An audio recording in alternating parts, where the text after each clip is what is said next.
In the 1930s, the Professor Tolkien started to write stories for his children. These were based in a mythical world he had created, and this later became known as Middle-earth. One of the stories he wrote was called The Hobbit.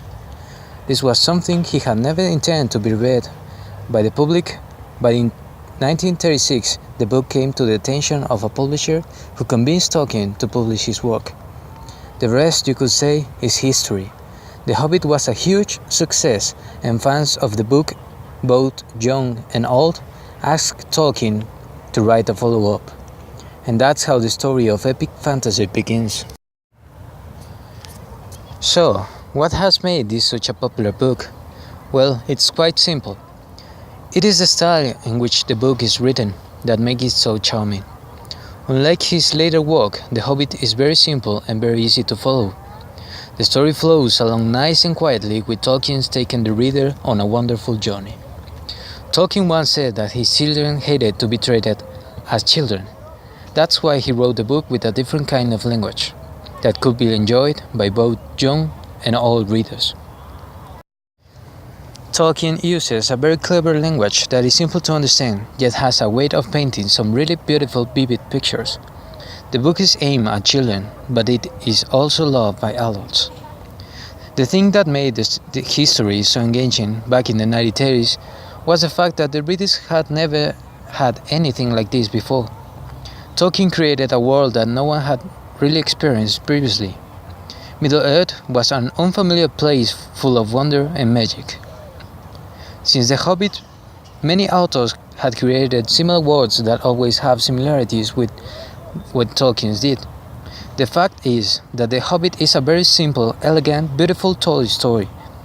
You instantly fall in love with the characters, and Tolkien's way of telling the history just puts you a smile on your face. This is considered quite light reading, so it is ideal for children or adults who just want to pass a good time. Now, talking about the bad points. The first one about The Hobbit might be that Tolkien tries to describe everything, making look more his book like a poem about the Middle-earth than a fantastic novel that has to immerse us in the story. The second point is the complexity of the story. In some chapters of the book, you wouldn't know what are you reading, if it is a poem or a novel, or if Bilbo is trying to save his life, or fighting against something, because of the way that Tolkien tries to describe it. Those are some of the bad points about this story. J.R.R. Tolkien on description for the original edition. If you care for journeys there and back of the comfortable western world over the edge of the wheel and home again, and can take an interest in a humble hero blessed with a little wisdom and little courage and considerable good luck, he's a record of such a journey and such a traveler. The period is the ancient time between the age of fairy and the dominion of men, when the famous forest of Mirwalk was still standing and the mountains were full of danger. Also, Mr. Tolkien never intended to put a dividing line between the real and the magician world. We see the world through the eyes of the protagonist, and we know as much of the world as our beloved Bilbo Baggins.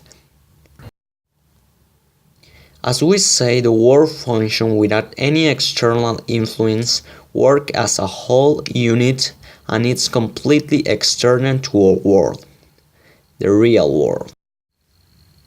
Now we give 9 thumbs up to The Hobbit. Thank you for watching.